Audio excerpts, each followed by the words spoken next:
Welcome to another episode of Behind the Strategy, a place for conversations, a place to find out and reveal all. What is behind your strategy? And in today's episode, I want to talk about ADHD superpowers. Do they really exist, or are we making them all up? Because here's the thing, I don't like the idea of having a disability. Does anyone like the idea of having a disability? Because that's what ADHD is deemed to be, and that's what it is registered and acknowledged as. The thing is, having a disability makes me feel less than. The whole word itself, disabled, it's not a nice word, is it? It means that you are not abled enough because something has been disabled, meaning that you don't function fully. And I'm perfectly aware that there are many people who have disabilities of all types who have productive, successful, happy and fulfilling lives. So maybe it's just me. Maybe it's because of the generation I grew up in, the era, the culture at the time. But being disabled was always seen as less than. And so it's sort of there, underneath, underlying everything that I think of when I think of the fact that I have ADHD. And the name itself, it has the word disorder in it. And disorder means there's something that is not ordered, which, to be fair, is quite an accurate description of how I often feel. Now, something else I've had to consider is that I don't feel disabled or disordered until I do. And even then, I just think maybe I'm out of sorts. Maybe I'm just not feeling it today. Because sometimes I can do an amazing amount of high-quality work in half the time or even less than most other people. But when I'm finished, that's me done for the day or the next day even. And I blame myself. I always think it's because I'm not pulling myself together. Come on, get a grip, sort yourself out, stop faffing about. And it's incredibly frustrating. Now, there's other times I will start something. I'm on a roll, I'm fully focused. And the tiniest thing that enters my bubble and then pop. I'll go off to deal with that. And for the life of me, I can't get that focus back again on the original task I was doing, so I do something else. And then there are other times I can't even get started, unless I have a deadline looming, and then all those rules just don't apply. And because I don't want to beat myself up about it, because I don't want to feel bad or less than, I ignore it. I'm in denial. It's much more exciting to focus on the times when I'm feeling like I can rule the world, like nothing can stop me. Those are the superpowers. I want those, thank you very much. I love the amazement on people's faces or hear it in their voices when they find out how much I've been able to do in a short space of time that is of excellent quality. I get a real buzz out of it. It validates me as being, well, human and part of the race and getting along like everyone else. The thing is that everybody else doesn't do that, do they? They don't have these days of incredible hyperfocus and amazing superpowers and then the next day not. And it doesn't just stop there either. So as a small business owner who has an ADHD brain, I think it's really, really important that I understand the basics of ADHD in entrepreneurship, especially if I want to be successful in business myself. Because being successful in business also means that I am successful in life too.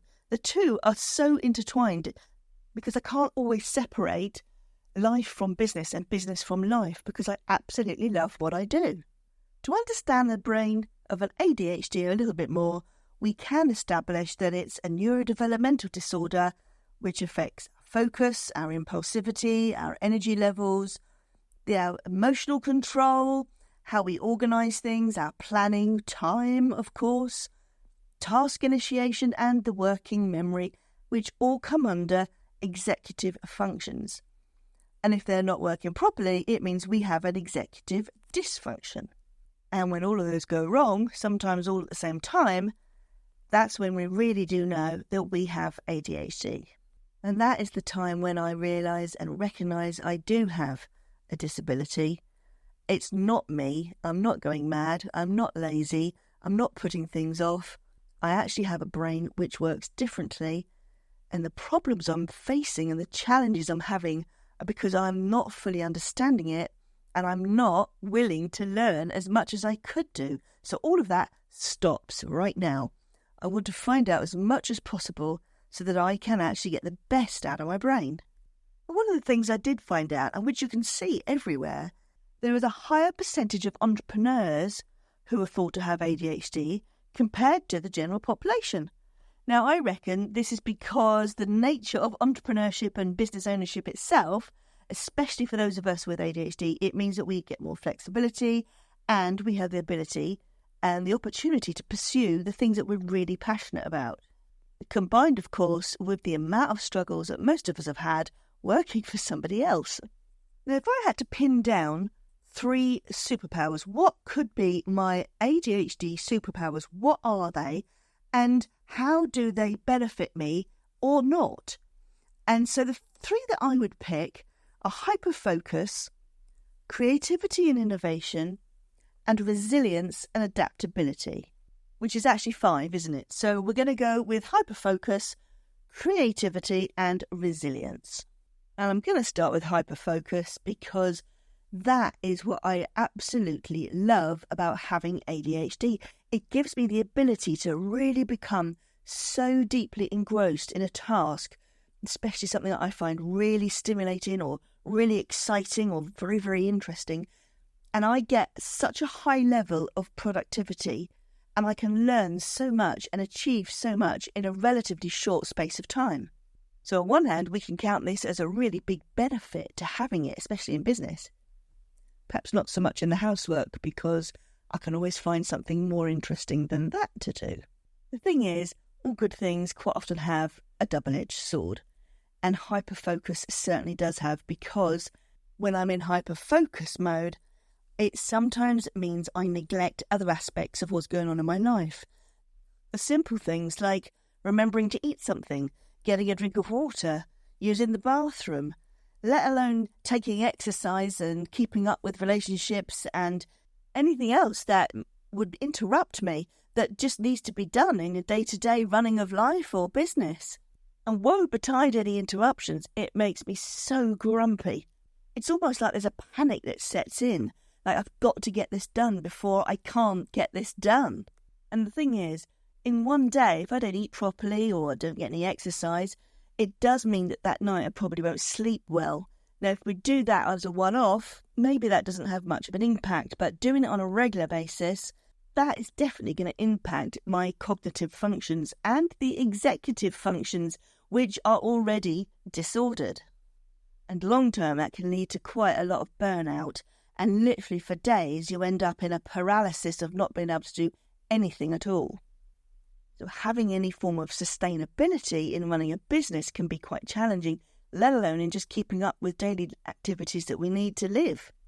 Now, as I've got older, I do fully understand the benefits of a good night's sleep and also of having better routines and habits, making sure the fridge is stocked, making sure I've got nutritious meals that I can just cook quickly or pop in the microwave because I've done some batch cooking and I've frozen them ready for those moments when I want to have a hyper-focused day. When I actually look after myself and I'm able to hyper-focus and harness that hyper-focus so that I can identify, those peak productivity periods, those times when we know that we work best throughout the day. And sometimes if I can actually break a task into subtasks, I can get that done and get it completed. Then I can take a natural break and come back and feel just as hyper-focused as I do when I do the second part. Otherwise, if I take a break midway, I'm having this anxious feeling in me, like I can't settle, I can't properly eat until I've actually completed it. And that impacts both my creativity levels and my resilience. Because if I don't allow myself those breaks, those times when I don't have to think constantly about the task that I'm doing for hours and hours and hours on end, it means that I'm giving my brain a rest and new ideas form. I get a new spark of inspiration and I feel a lot more creative. And in fact, that helps me focus in the right way on whatever it is that I'm doing so that I can look at it objectively, I can look at it with motivation, with inspiration, and from a creative perspective so that I can see and visualize the goal that I want to achieve at the end of it. Not just, oh, I must get this task done. Like, why am I doing the task in the first place? That's what I need to remember. That's what I need to keep in mind. I truly believe that the creativity that ADHDers generate is why so many of us are amazing problem solvers. Solving a problem within itself is enough to give us a validation that we are brilliant, we are great, we can solve things, we can do things. Definitely makes us feel more than, because we do need reminding that we are okay. And in fact, we are more than okay. We are great at what we do. We just have to remember that perhaps we're not great at what we do all the time, because we don't need to be great all the time. And that's where the resilience kicks in, because things do go wrong. Being in business as an entrepreneur and working for yourself is very unpredictable. And as much as we can to try and always know what's happening in our business and being in control, those little things that just seem to not happen or happen all the time, like managing our time effectively or sticking to something we've said we were going to do without changing our mind, or knowing how to prioritize tasks, this exacerbates a lot of our ADHD symptoms, such as a difficulty in concentrating or that feeling of being restless, something's not quite right, and that impacts us emotionally. And as we have an emotional dysregulation, it sort of creates a vicious cycle sometimes where trying to manage the business becomes even more challenging, and that leads to decreased productivity and life satisfaction. And there's nothing worse than living your life every single day full of anxiety and self-doubt. It definitely impacts how we operate. It definitely impacts our decision-making skills. And if we're not in the right mindset to overcome any obstacles efficiently and recognise them for what they are, this means that we have more motivation to hyper-focus on what we need to do to try and get it done. And again, you're back in this vicious cycle, which in itself is reminding us that perhaps we're not good enough.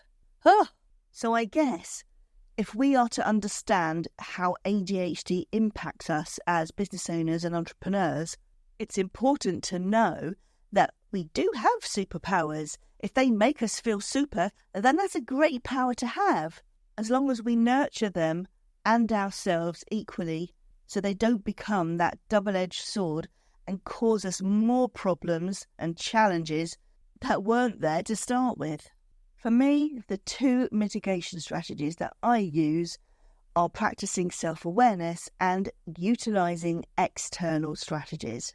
By that, I mean being able to be self-aware enough to understand what are my personal ADHD triggers and what are the effective coping mechanisms that I can put into place that are going to help me when I'm starting to push myself beyond what is healthy for me. First and foremost, sleep impacts me very, very deeply. It does for most ADHDers. And for me to make sure that I get enough sleep every day, I have to recognise this is an ongoing challenge. This is something I need to be aware of every day. I need to know what time it is. I need to make sure I don't start tasks too late in the day so that I don't eat properly because it's too late in the evening to have a proper meal.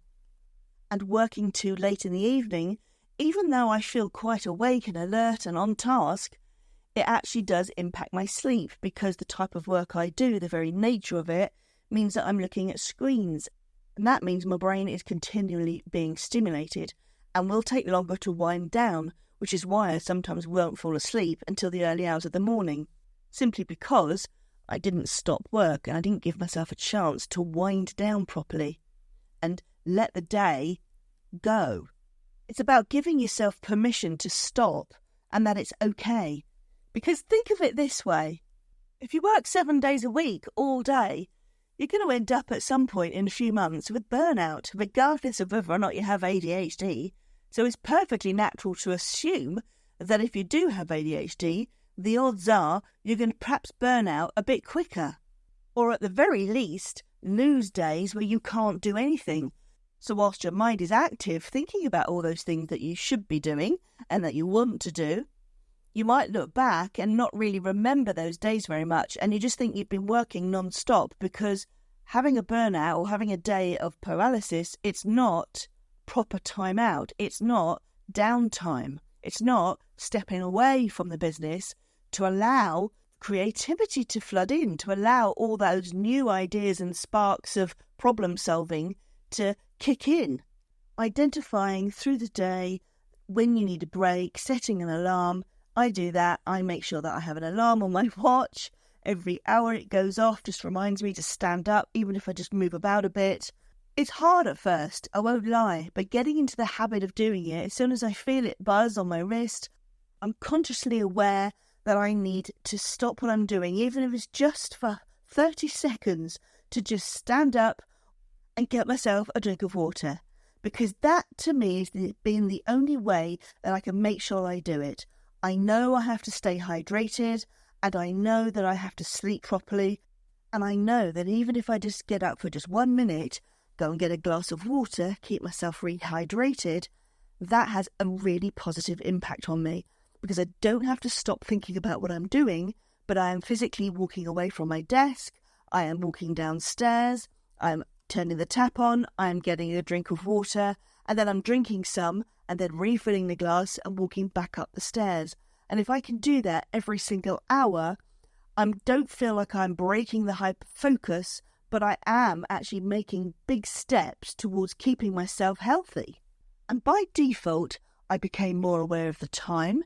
My brain got more in tuned to each hour as it was passing, and I was more mindful of what work I'm doing, of the tasks that I'm taking on, and that has now enabled me to make sure that I always have a break in the middle of the day where I'll have a walk on the treadmill, sometimes a longer one, sometimes I'll do some running, then I'll have some lunch, and then I'll sit down and eat my lunch away from the desk and give myself a proper break.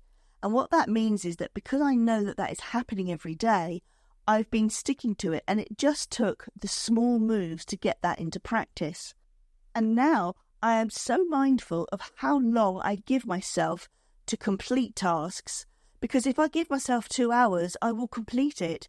But if I tell myself I only have an hour, I will still complete it.